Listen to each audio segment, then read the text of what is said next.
Welcome, welcome, welcome. It is episode 49 of the Run Experience live show. Your 49 times. Craig DeSantos and Nathan Hellman. Can I call you Nathan? You can call me Nathan. Yeah. You can call me whatever you want. He's Nathan on his official business, but you know, you can call him Nate. I used to, like, you know, like when your mom would like use your full name when you're young and you're like, I'm in trouble. If she says, Nathan Anthony Hellman, get over here, I knew I would get that like pit in my stomach, like crap, I messed up. Gotcha. But what did she find out? Yeah. What did she? You know, I don't have a shortening to my name. There's no k. No, it's always Craig. So just Craig. My mom, who is visiting right now, along with my dad, used to call me Craigson, but that was more an endearing term. Yeah. There was no really. Is our volume good? I just want to make sure every once in a while. We've been known to launch into things. That is true. Sans volume. It looks good from my end, but you can tell us. It's pretty good too. Guys, welcome back to another week. It is a beautiful day. It really is. It's beautiful in San Francisco. And so we're inside talking to you. That's yeah, I know.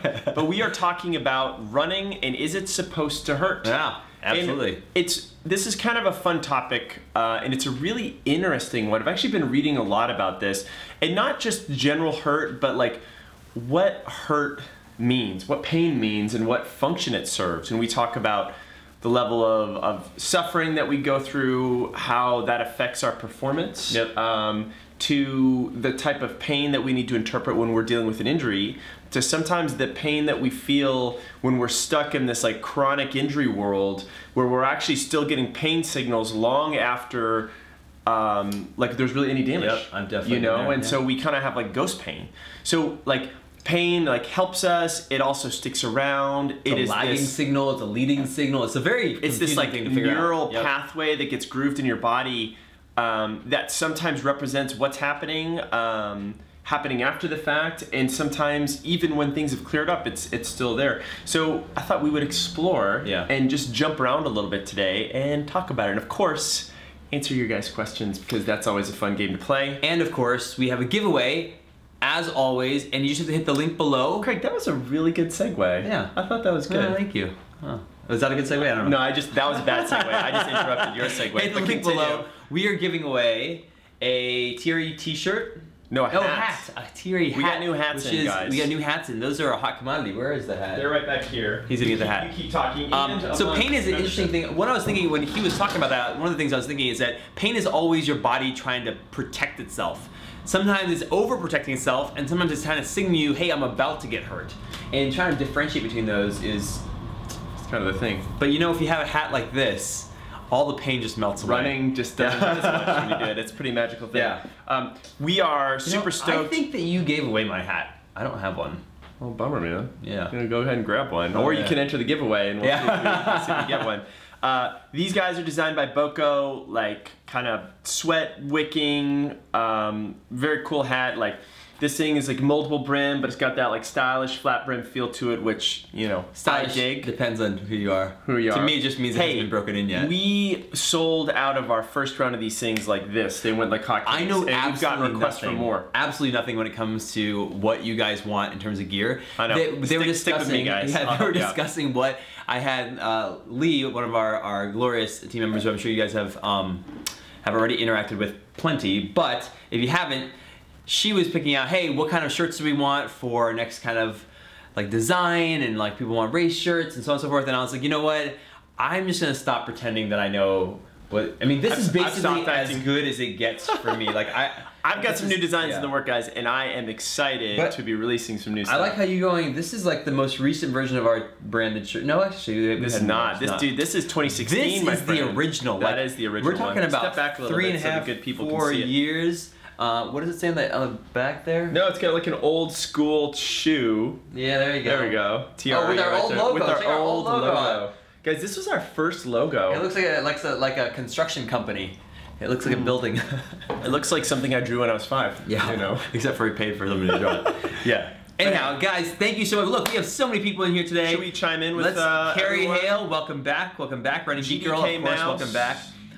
Big Will from Brisbane, Australia. Nice. For you guys who are listening and you're in a car or you can't type right now, sometime during this hour, pause whatever you're doing for a second and be like, hey, I'm coming in from wherever you are, because I know there's 100 of you guys that, and we hear from our friends and our favorite people who sign every week. Crew. But we want you to speak up too. If you have a question, whatever it is, let us know you're here. For the rest of you guys who are active and chiming in, Joy, welcome back.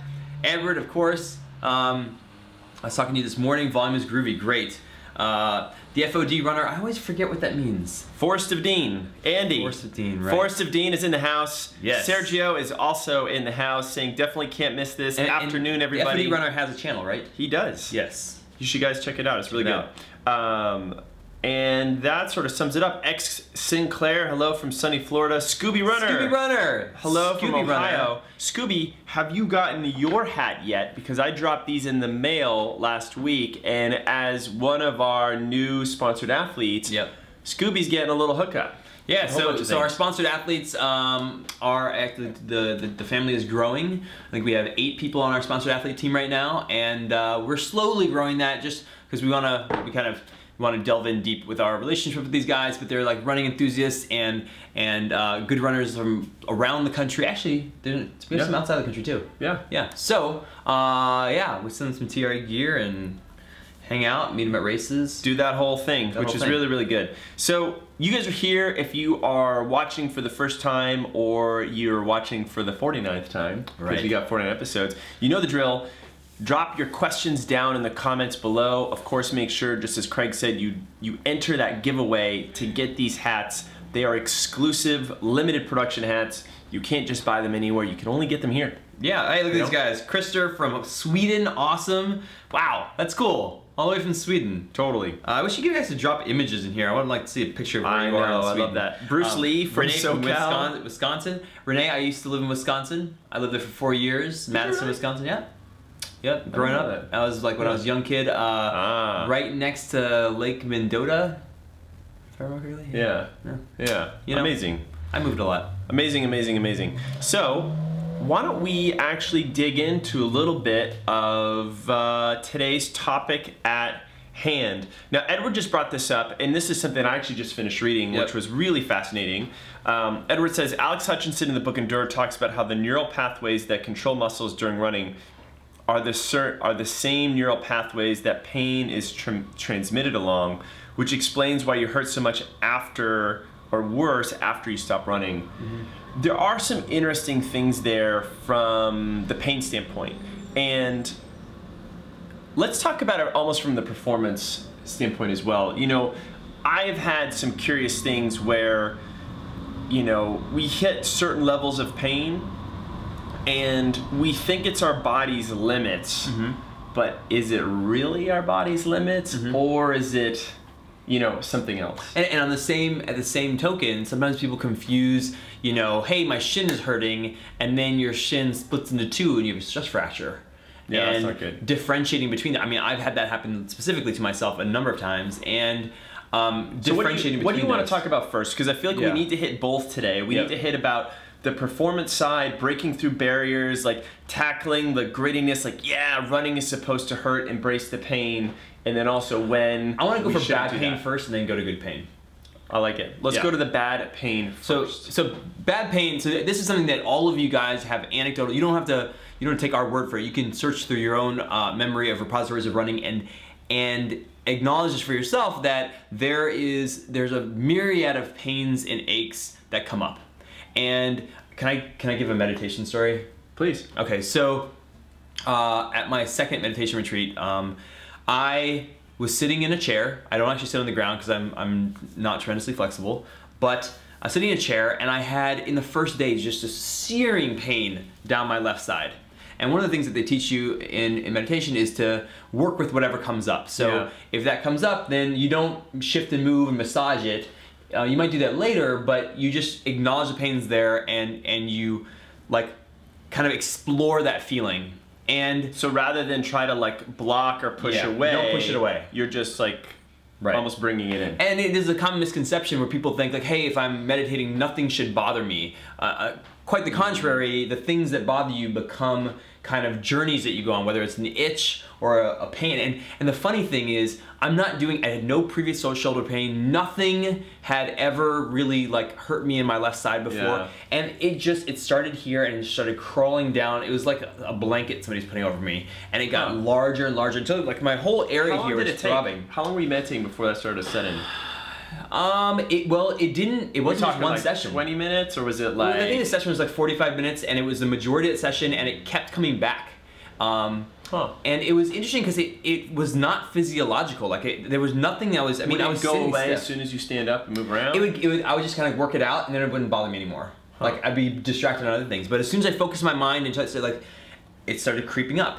And it was an amazing thing to sit with it. I mean, I've actually sat through some Charlie horses before, where you're muscle tight, you know, and you just kind of let it go. Yes. And usually, when you're like your calf, your ankle, your hamstring curls up, usually we kind of fight against it. Like, hey, I need to stand up and stretch it out. And sometimes you get a little tearing. It gets worse. And it gets sore afterwards. And what I discovered is that when my leg would curl up, it was intensely painful. But I focused on the pain and realized that your body eventually lets go.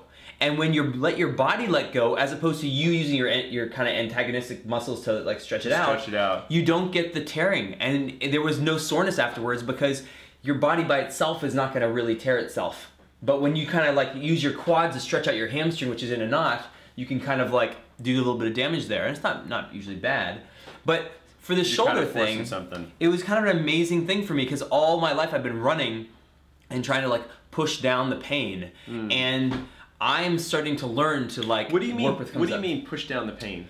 When I think about, toward like lap 3 of a mile race was like the quintessential thing in high school. Right. And then in college it was like lap 7 and 8 around in the 3000 steeple. And things start shutting down. You're just kind of like, there's this like you start thinking, I can't make it to the finish. Right. I'm never gonna be able to hold this pace. I can't get over the next barrier. Whatever it is, I can't make it around this turn keeping this pace. I can't keep up with these guys. Yeah. And it starts flooding your system. And my mental space back then would be, I had this mental visualization where I would just try to quell everything into like a steel ball bearing. I like take this thing and I was just like, okay, I'm just gonna quiet it down. So almost in a way like disassociate a little bit. Yeah, like concentrate on something else and focus.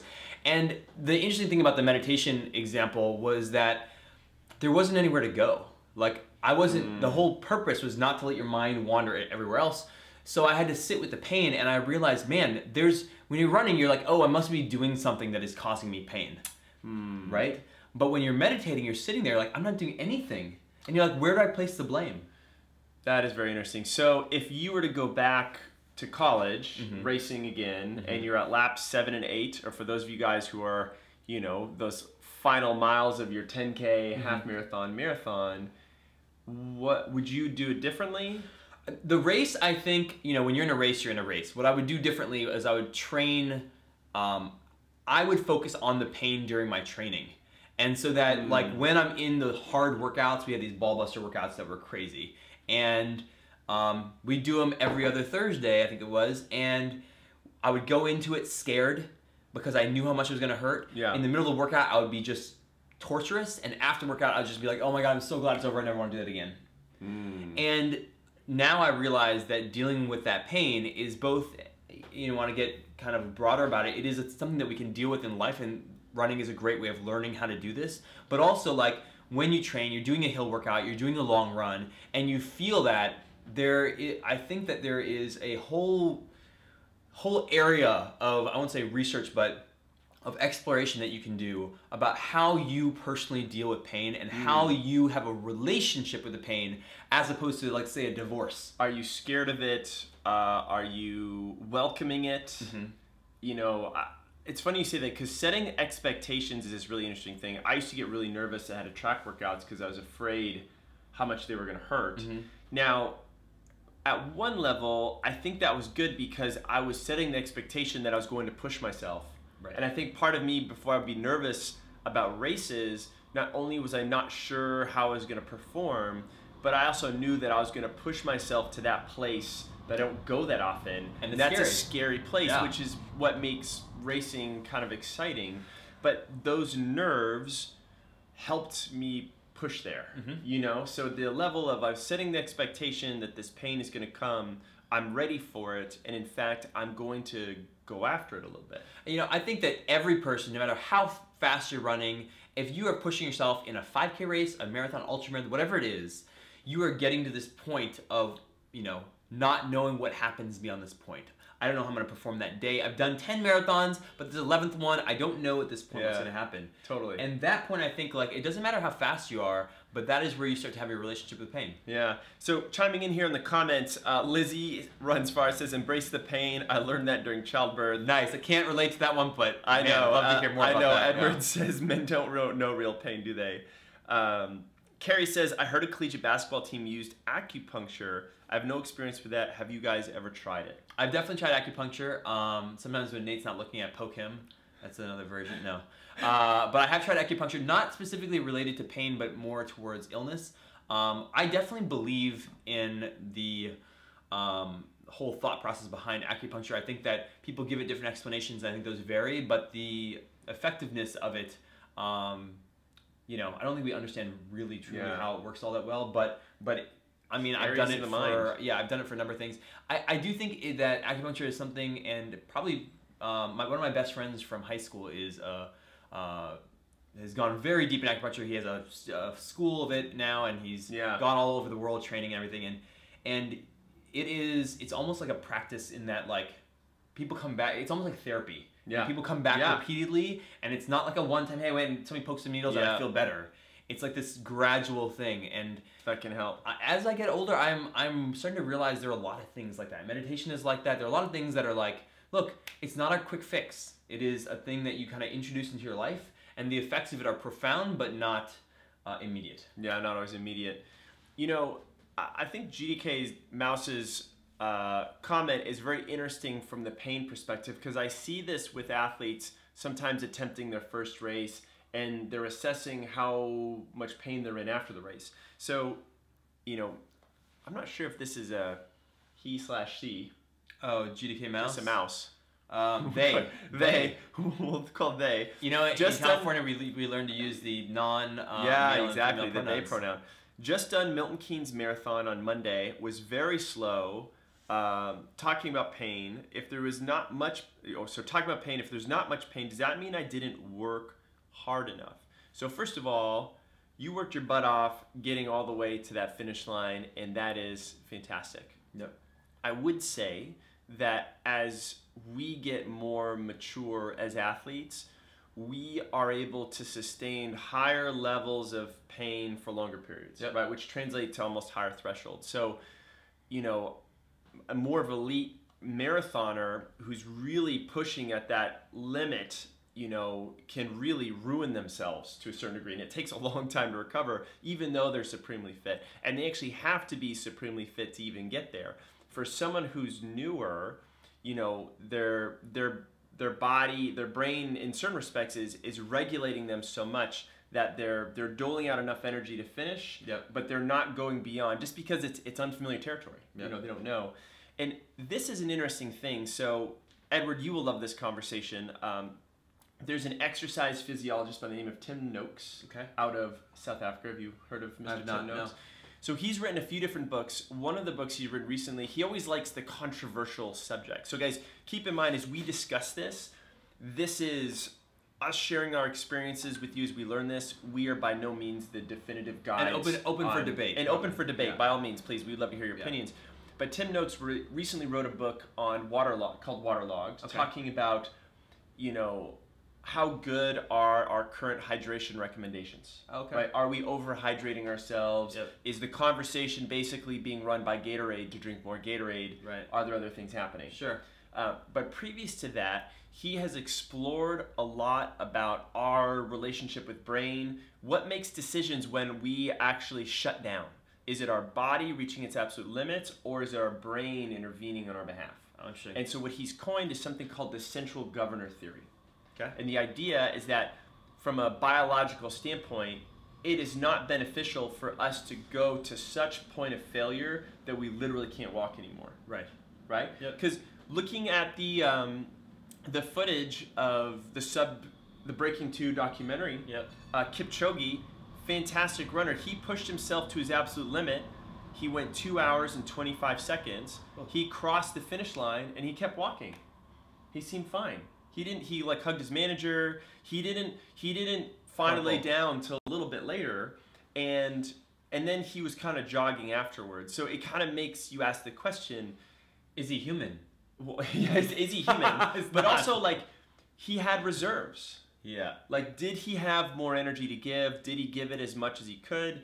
And then this is what makes this so fascinating, because no one really knows. Yeah.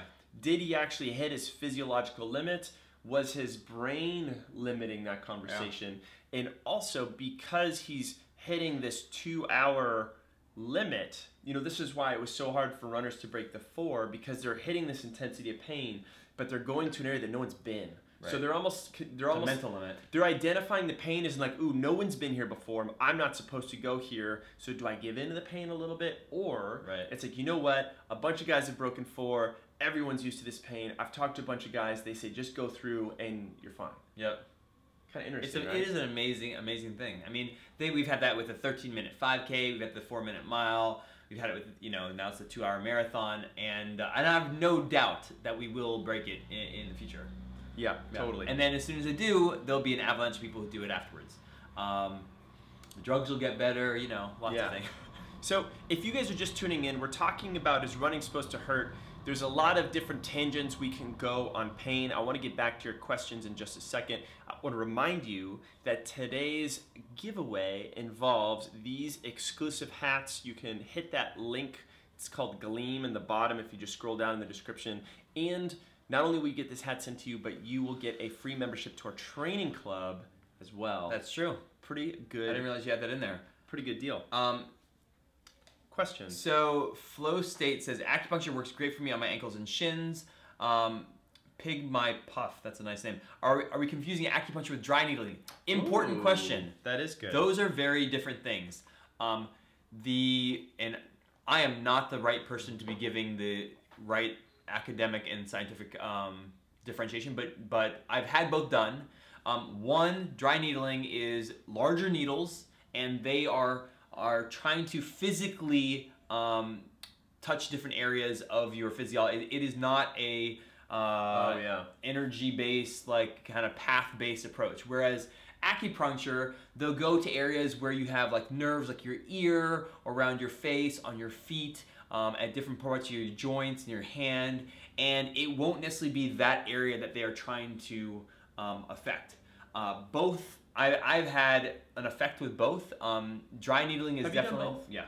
So we also have a video with Kirk, our coach in Colorado, where he has done a dry needling session with Dr. Charlie Merrill. Dry needling is way more intense, if you ask me, in terms of the actual experience of it, because the needles are actually going into the muscle. They're like going into the bed of the muscle. Yeah, and you'll feel sore afterwards. Whereas acupuncture, if you're not paying attention, you won't even feel the needle going in. They're so light. I mean, I've seen people get them like around their eyeballs and stuff. Yeah, to help with migraines and other things like that. Super interesting.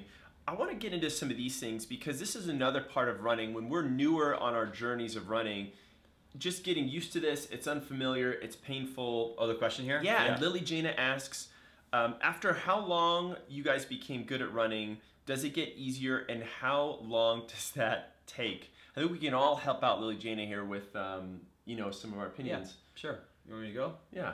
I say this over and over. Running is the one sport where when people get into it, you know, they go to the edge of their ability almost every day. And it's a real mistake. And let me give you like a counterexample. So let's say that you learn to play tennis. First of all, when you learn to play tennis, you probably have somebody who knows how to play tennis teach you how to play before you go out and just start like picking up 10 games. And then when you play for that first day, you usually don't keep playing until the racket falls out of your hand and you can't lift your arm anymore. But when people go running, this is what they do. They do the equivalent of that. They go out the door and they're like, hey, I can run a mile and a half. I'm going to do it. I'm going to be out for 14 minutes. And I'm going to, like, you know, get a cab home, or going to do a mile and a half loop. The next day, they're like, you know what? What happens if I do an extra 1/10 of a mile, an extra 1/4 of a mile? And they keep bumping it up, saying every day I'm going to try to go a little farther until I can run 7 miles. I'm going to make it to it. And then they're like, oh, I'm going to do a half marathon now. And then they go, oh, now I'm going to do a marathon. And they keep pushing it. And the problem with that is, what is the feedback loop? The only feedback loop, the only thing telling you to stop or to slow down is pain and injury.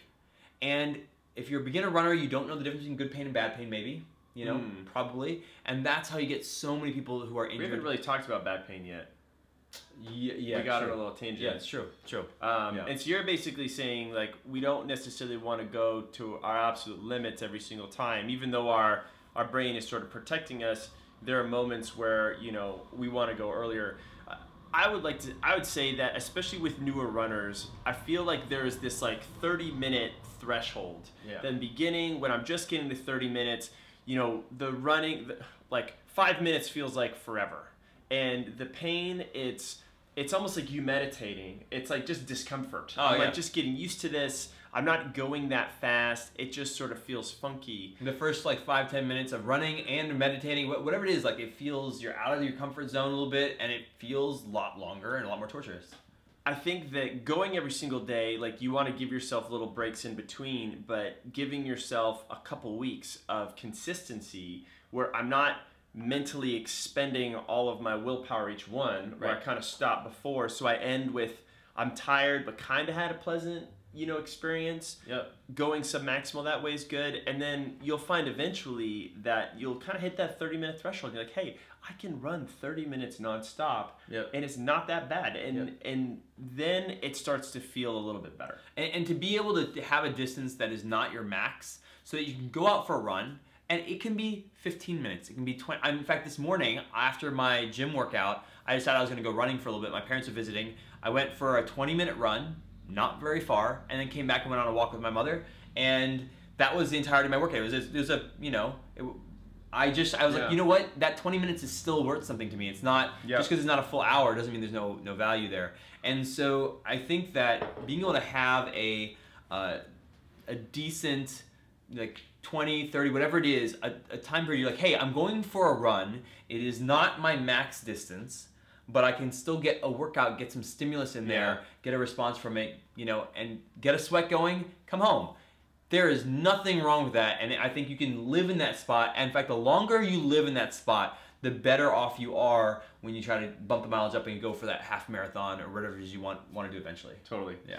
Now, some of you guys will talk about pain, you know, in different ways. Like, I did this distance and I didn't feel any pain. Like, I just saw this comment from Manic Mojo. Yes. Michael Arnstein, ultramarathoner, a fruitarian guy. He ran 100 miles with no pain. Be a fruitarian. Yes. So, okay, so cause and effect, obviously. Well, so I'm not going to tackle the fruitarian part, but I want to tackle the pain part. You know, a lot of times when people say they felt pain or didn't feel pain, my question is it an absolute thing we did or didn't feel, or is it a relative pain to what our expectations were? So right? just so if I were like, a fruitarian is somebody who only eats fruit? Yeah. Zero anything else? I'm thinking, that's why I don't want to tackle it. I don't know.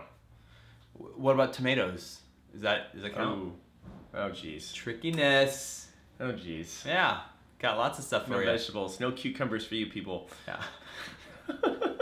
So nothing green then? No cruciferous? Oh my goodness. You're missing, you're like, I wanted to go this way, and then you're taking the fruitarian if you say path. fruitarian, we're going to talk fruitarian. I mean, I think Steve Jobs was a fruitarian for a little while. He was for a little while. He turned orange and then he went... Oh my goodness, he turned into a carrot. Did he turn into a carrot? Or did he turn into a persimmon? a cinnamon persimmon. Oh my god. Anyway, when people say, hey, I just did this run, I didn't feel any pain, I kind of call bullshit on it, because what I really think has happened is that it didn't hurt as much as you thought it was going to. So you said, oh, it didn't feel hurt, but it's like, pain is a sensation on a spectrum from good to maybe all the way bad, right? And maybe pain kind of swings into the unpleasant area, but a lot of times, like, you know, if you're pushing really hard, like I had this great run last Saturday, like, you know, that flow state you're feeling, I felt like I was riding a bike. I was just like ticking along, my body was doing this other thing. I could tell I was working hard, but I wouldn't call it pain. It's a beautiful thing. I haven't had that in months, so it was like my best run of 2018. I was so stoked. But I was like, it wasn't a painful run, but I also know that I was working hard at the same time. So how would you classify that? I mean, this pain spectrum thing is so interesting, and I actually think, you know, we talk about knowing your body, and a lot of that knowing your body is really your relationship with pain. Like when something comes up, good pain, bad pain, huge spectrum there. And from minute to minute, and your kind of like feeling of how things go, it changes. Like the pain in your like I deal with like kind of lower leg issues that I'm constantly working on, and like the pain can go from, oh, this is totally doable, to, uh-oh, I'm doing damage in a quarter mile or less than that. And I constantly monitor it, because like sometimes I'll go out the door and like, oh, like I'm feeling like some pain in my lower leg, and then I'm like, oh, actually this is the kind of thing that's going to dissipate as I get going, and it's not going to be worse when I finish the run. Totally. And then other days it's like I'm finishing my run, I'm like, I'm going a little harder, like, oh, this is crossing the line. Yeah, it's starting to cross the line a little bit. So it's going to be hard to tackle the good versus bad pain question, but I want to give our take on it. And go for it. I'll go first, and then I want to hear Craig's as well, and I want to hear what you guys think about, you know, kind of quote unquote good pain versus a bad pain. I would say for me, the good pain is more tied to effort level. I'm associating, you know, a higher pain threshold with an effort, but it's a voluntary thing that I'm choosing to go into, which means that if I wanted to, I could back off and that pain would also go away. Right? Gotcha. And I'm also thinking like, hey, I'm gonna do these hard intervals, so all of a sudden I know there's gonna be a little pain there, and that pain is also like, it's like, it floods the whole system. There's not one acute area, my lungs are burning, my legs are screaming, like kind of everything is sort of screaming at you a little bit. And I'm like, okay, this is good. When I'm in the bad pain standpoint, the telltale signs for me is that even when my effort level is really low, I'm feeling pain in a specific area. Yeah. Let's say I've been sharing with you guys my journey with my Achilles, which is really getting a lot better. Yep. I'm starting to tolerate a lot more like regular running. There's still a little bit of junk there, but it's cleaned out a lot. Even when I started, my effort level was super, super low. My Achilles would let me know that it was there, and it would throb a little bit. And so that, for me, was a bad pain situation. I like that. I don't think I've thought of that before. That's a really good metric. Now, what's interesting is that when we start to run and exercise, our body releases endorphins. That floods our systems with this like good, pleasurable stuff. And it also does a few things. One is it kind of helps, like, it's almost like having a drink or two and you sort of like de-stress. Like the endorphins just, they can kind of blanket all those little tiny aches and pains we may feel, which is why a lot of you guys have potentially experienced the stiff warm-up. You're like, your knee's a little sore, stiff, you're like, oh man, maybe you just did a long run over the weekend or race. You know, the first 10 minutes, it's painful, but after that it goes away. Right? The question is, did it really go away? Maybe, if it was just a little bit. But what happens is that we get comfortable in this feedback loop of like, hey, every time I start to run, my knee hurts. So then you're in the place of like, well, I guess your just knees hurt every time you start to run. And when you get comfortable with that, that becomes an interesting spot, because then it takes 10 minutes, and then it takes 20 minutes, and then it kind of sticks around after. Like, have you guys been there? Like, I've definitely been there. And That's more the bad pain stuff. Are you taking pain relieving medications on a regular basis to kind of stem that? Like, hey, I go on my long run, I always take 3 ibuprofen afterwards just to reduce the swelling. Next day, I might take a couple more just to like make sure that my Monday workout's not too painful. And then the rest of the week, I'm fine.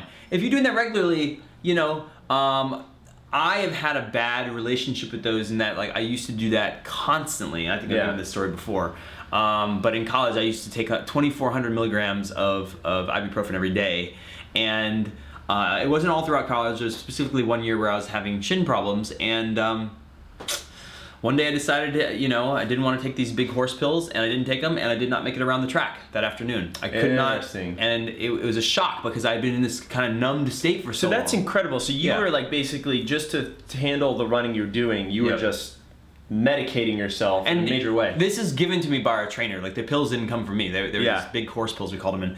And it was a sad day because, one, I realized I can't be running right now. I have to like, heal. And two, I realized, man, I don't even know what I was doing. I didn't know myself. Which is the worst feeling, because like all of your friends are playing outside at recess and you're sitting in like with your hands like cupped around the glass, like watching everyone have fun, and you just feel left out. Like, that is like the FOMO to the extreme. What do you think about tentatively talking about the idea I had this morning about the product? Is that cool? Can we say that? It's not for sure that we're going to do it. Can we share an unannounced thing that we have yet to discuss? Well, we're not before? necessarily going to do it. We're just going to, this is the live show. This is where we get to kick things with people who like us and know us, and like, you know, this is not for everybody. This is just for you guys. All right, so I had this idea. One of the things that I have always struggled with is that coming back. Like, how fast do I come back from being injured? Right? I'm in pain. I had something happen. I had an acute thing or a gradual thing that came to a point where I'm like, okay, I need to stem my running for a little bit. When do I come back? What are the signals? And like the common thing is come back too early, you re-injure it, you come back and you keep going. Guidance. How do we guide ourselves back in? Because when we're injured for the first time, potentially even the second time, I really think the reason why we pushed through, the reason why your trainer gave you those horse pills was because we weren't aware of any other options. Yeah. And the whole genesis of the run experience, guys, is because both of us went through that bullshit so many times, and we looked around and realized that no one else was giving good options, and we had to make something. Yeah. Which is really what we did. And all the tools that we give you around this training, you know, we give you marathon training plans and half marathon training plans and all that stuff. And what's built into it is this idea of taking care of your body, of earning your miles, and like working on the engine, not just running your car down the road till it falls apart. And that is like a very slow lesson that I learned and Nate learned. Yeah, and I don't think runners are crazy. Like, you guys aren't crazy. Like, well, maybe a little crazy, but you're not like super crazy. It's just like, man, if my choice is between kind of ignoring this funky thing versus just you know, like, but not knowing how to address it, it's like I'm gonna ignore it every time. You know, because that's the only workout, you know, that I Running Geek Girl, I had my smoothie earlier this morning because my parents are in town and they wanted to try it, so they actually ate part of my smoothie and now it's gone. Totally. So, I did have some chai spice peanut butter before. Ooh, the chai spice peanut butter is good. Yeah. But let's get back to your thing about this program. Oh yeah, so the program, so the program that we are lightly considering, not sure if it's gonna be this year or when it would come out, but is how to recover, meaning like how to get back into running after an injury. Yeah. Like, what are the workouts that you do? Let's say that you have a stress fracture, or you twist your ankle, or you have some sort of like IT band pain. The thing that we all struggle with is, I had all this fitness, I put on all this work, I have this body that is being shaped by running, and I've taken care of it except for this one thing, and now I'm gonna see it all go to mush. And what I think would be an interesting thing to go into is, how do we train ourselves when we are in injury and in recovery mode? So let's say I can't weight bear on my right leg. Okay, what are things that I might be able to do? What are things I can work on? And then what are the signals for, you know, hey, now I can walk without pain. Hey, I can run a mile without pain, but I can't go farther. You know, what are the things I should be looking for as I get back to health? To one, expedite my health, which a lot of times mobility and strength can help out with, but also to you know, give me some guidance when I am injured, and I would like to think about that program. I like it too. I just think that so many times when I'm working with an athlete who's dealt with multiple stress fractures, or they're constantly ping-ponging from one injury to the next, the mechanics, guys, are relatively easy to solve. Right? It's relatively easy to see. You're missing this range in your ankle or your hip. This muscle's not firing. We can fix those things, but what's really hard is addressing the psychology standpoint. Like, why is this athlete pushing themselves to the brink every single time? Why are they stubborn about this? There's some sort of fear in either backing off or in potentially trying other things, and that's really hard to tackle.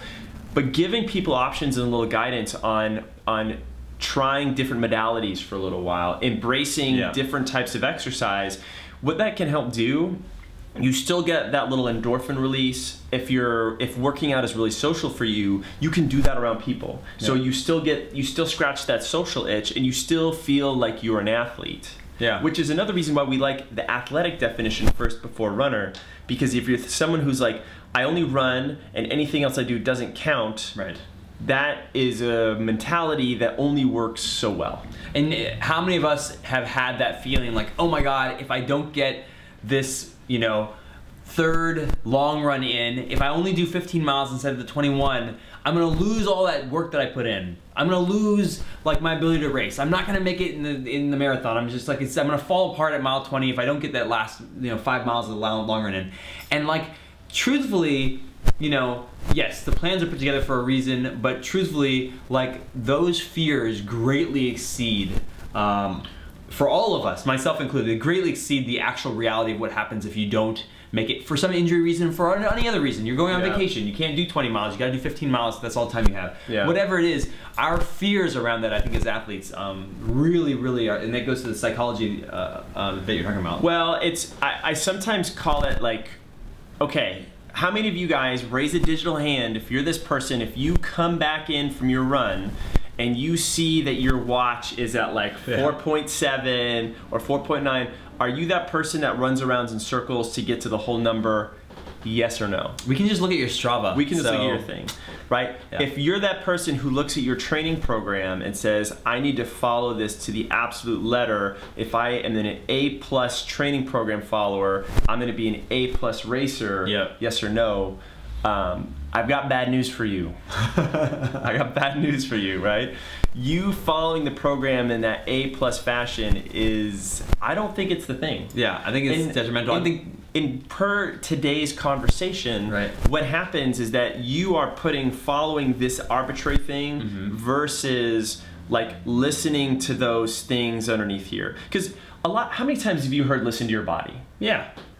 Listen to your body, but it's like, it's one of those platitudes, like follow your dreams, do this. It's like bleh. Like listen to your body. Like I am following my dreams. What the hell are you doing here? No. Like we say it so much. It's not that it's untrue, but it's like it almost is devoid of meaning. Yeah. Like because we actually don't know how to, like, what am I listening for? If I hear something, what do I do next? Which is really what this whole conversation is about, right? Like it's like we owe it to ourselves to dig a little deeper in terms of what listening means, and then understanding what it means, and then making decisions off that. Yep. That's a hard thing. Totally. Dude, 101 people watching live. Guys, we want to hear you. Over 101 people on the show. We want to hear you all up in the comments. And for all you guys if you're new, check the Gleam link below. We do a giveaway every week.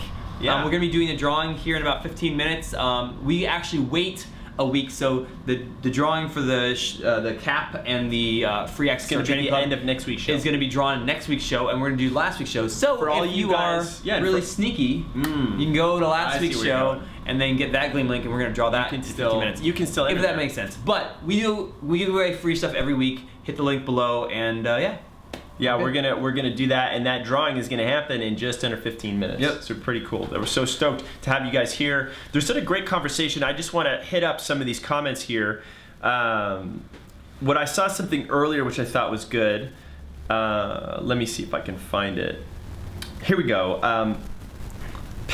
Peg My Puff says, amazing how it progresses insidiously. I broke a toe unknowingly by the end of the year and I had Achilles issues, then up to hamstring, then bam, I couldn't walk due to back spasms. Carrie kind of ties in with this. She's like, I like Nate's advice about running form. The pain causes my form to change. I need to analyze whether or not to dial it down. When my form goes, I notice other places start to hurt. I like this next one from Marissa. She's like, I don't take pain meds, I work through the pain. The way you say that is like, you wuss, you took pain meds? Whatever, yeah. And I don't take it that way seriously, but I agree, that is what you should do. Well, there's something about acknowledging it and not trying to mask it. But what's interesting with the injury, and I think someone later was talking about twisting their ankle before a race. When we have those, you know, more chronic moves, like you slip and fall and you bang your elbow, something that's acute, or something that has been chronic enough that you start to adjust your gait in certain ways. You're like, ooh, my right knee hurts, so I'm just gonna stand on my left leg all the time. Like, your left leg is gonna not be happy with you after a while. Like, we need to limp or never limp as little as possible. You know what I mean? Because when we start to adopt that limp, we adopt these other corresponding injuries as a result. And a lot of times what's interesting is when we get, say, dealing with an injury, let's say it's your right IT band, you might roll your right leg out like crazy, but what about your left leg? Your left leg wants some love because now it's bearing more of the burden, but because I'm thinking about all the pain signals on the right side of the body, I'm not paying attention to what's happening on the left. And you know, the chain effect is unbelievable. Having, you know, tight hamstrings for me actually ends up showing up in my lower Achilles. And when that can show up in my plantar fascia, it can show up in my lower back. Like, it's amazing how some of these, especially the large muscles, I find, large muscles in your body, like they have such a strong pull, but they're not the first thing to go because you have all these weak links that are connected to it. So injuries beget other injuries. They really do. Now, I want to shift away from the injury thing, and I want to go towards performance and just kind of share some experiences, because we've both done long stuff and short stuff before we do our giveaway in about 10 minutes. Now, there's an interesting thing about pain when we say tackle, race, or distance. There is lower intensity pain that lasts for longer periods of time, right? And that's going to be, say, something like a marathon. Yep. And then there are higher intensities of pain that last for shorter periods. And that might be 5K, 2 mile, 1 mile, or less. 800, 400. 800, 400, that like high level of lactate in the body that's screaming at you, and you're like, what do I do? And I've always found this funny. A lot of marathoners, and this was my own journey when I was spending a lot more time in the Ironman world, in the marathon and ultra world, like anytime I raced a 5K or shorter, I wanted to die. I was like afraid. I was so not used to that acute level of pain. Yeah. But I also know vice versa. I remember listening to, you know, an interview with a coach who was working with like a very elite 400 meter runner, 800 meter runner. The longest interval this woman would do would be a mile. And she could run like, she could run an 800 meters in like 2:15, you know, 2:15, something like that. So very, very fast. But if she had to run a mile at 6-minute pace, like she wanted to die, or 7-minute, like it was so hard for her that she just couldn't do that.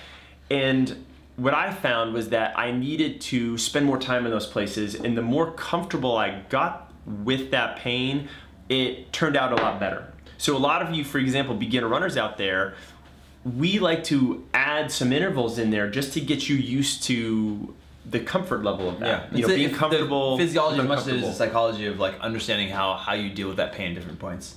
Now, the other thing that's really interesting, especially with the, you know, the blooming of gadgets, you know, I used to train a lot with a heart rate meter, a GPS watch, and a power meter on my bike.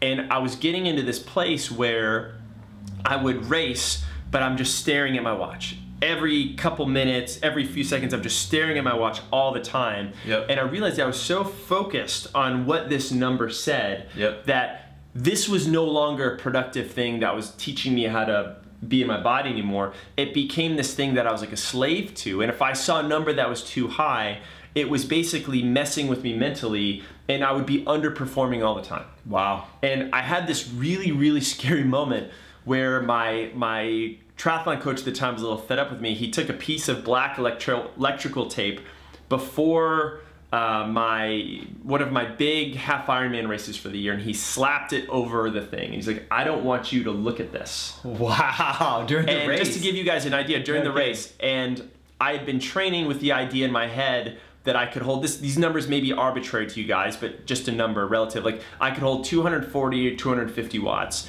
And that was, you know, relatively, that was like a 230 bike split on this course. So about 2.5 hours to do this. He sticks this thing over.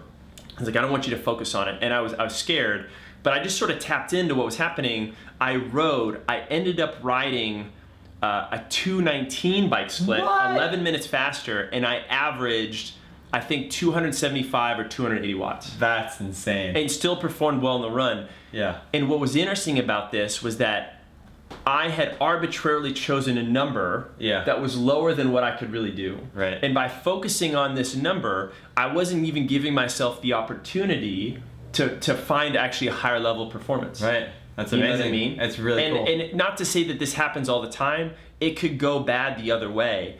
I was that athlete that I was holding back too conservatively because I did so much long stuff, and I needed to know how to push.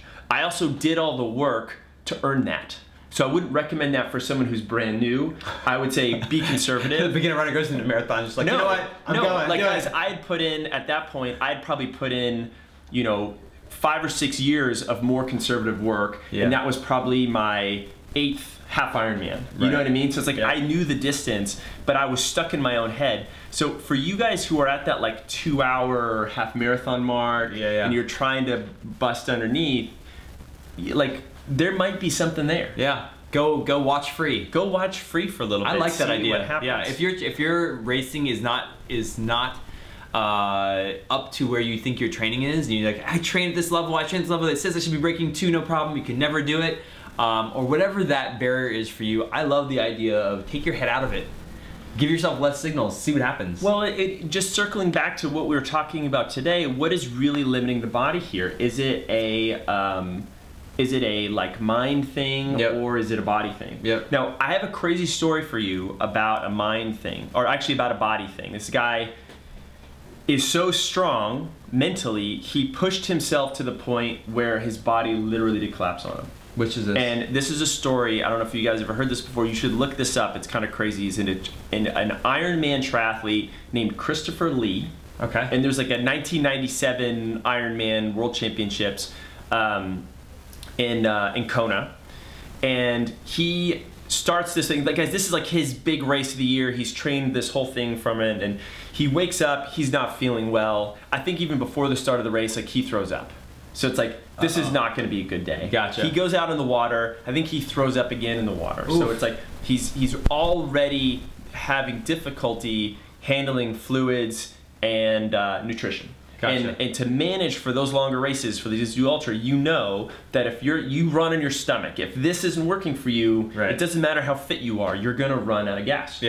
So he goes in, he gets out of the water, he kind of makes it, gets on the bike, doesn't feel great, and goes in with the little group of riders and immediately takes off, hits a speed bump, loses one of his bottles. Like everything that could go wrong is going wrong for this guy. But he is so determined that year that he sticks and he grinds it out. Gets through the whole bike, not really eating well, not drinking well, gets onto the run. The run in Kona, these guys are running starting at midday, and you know they're gonna run through 80 to 90 degrees and humid. It is disgusting. Yeah. He manages to will himself through the run, and he goes through, like, you're like, see, it's like the road where it's like the road's gonna end. The mirage. The road's gonna end, and he's like starting to ride through all these speed bumps, but he keeps going. Long after most people, like, you know what, this is my day, I'm gonna stop. Yeah. He just keeps going. He gets to the point where he is 100 yards away from the finish line. He's gone 140.5 9 miles, whatever, right? He's got a little bit, like all he has to do is like run another 30 seconds and he's there. And he's been exercising now for 8.5 hours, 9 hours, something incredible. Like that. All he knows next is that he sees the finish line yard 50 yards away, and then he wakes up in a hospital. What? He didn't make it. Oh. He didn't make it. And there's this incredible footage of this guy running, and then he just goes to his knees and he passes out. Oh, doesn't make it. No.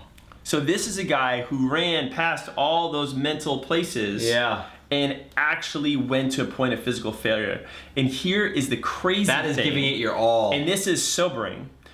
When you work really hard, your body temperature goes up, and your muscles are screaming for just more oxygen to fire. So basically, blood gets moved around in your body for different things, right? I start working harder. This is why like our legs and feet start to swell up sometimes when we're running more, and blood is trying to circulate to your periphery to cool you down, and also to the muscles to fire. So basically, blood gets shunted away from the gut, which is why we have a hard time like eating a cheeseburger in the middle of a really long run. Our body just can't process it.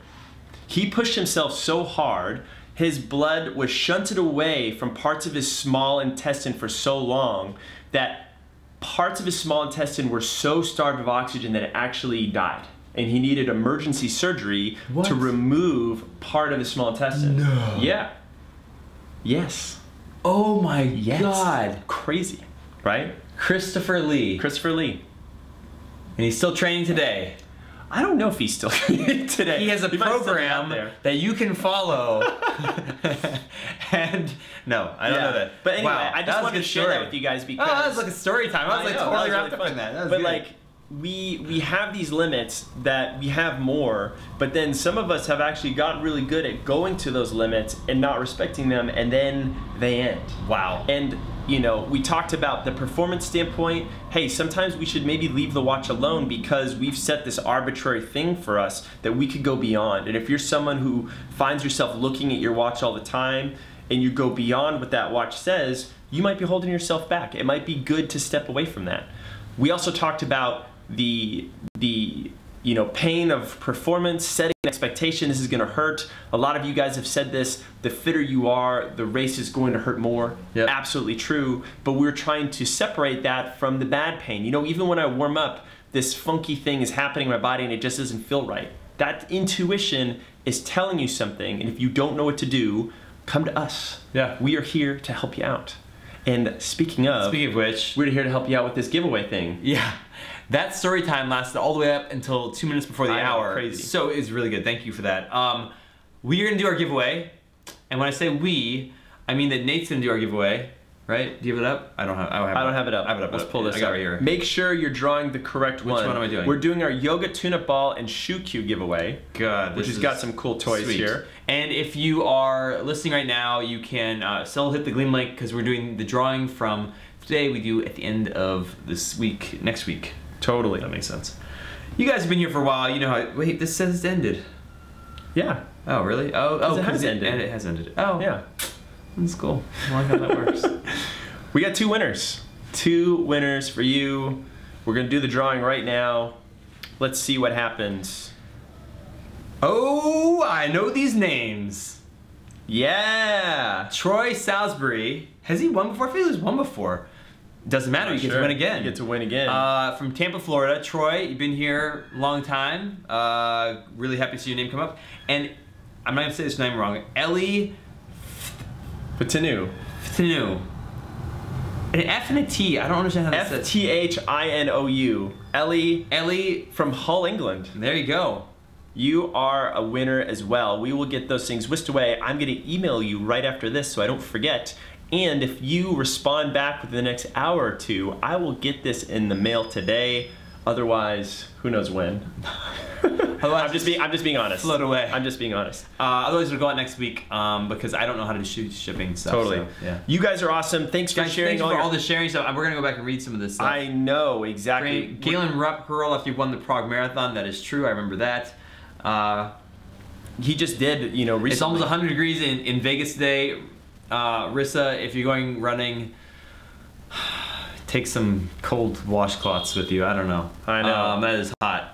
Bretsky says that story is 1 in a million. It really is. Most people don't do that, and it's actually amazing. Like most people, like our body is designed to not do those things, which is a good thing.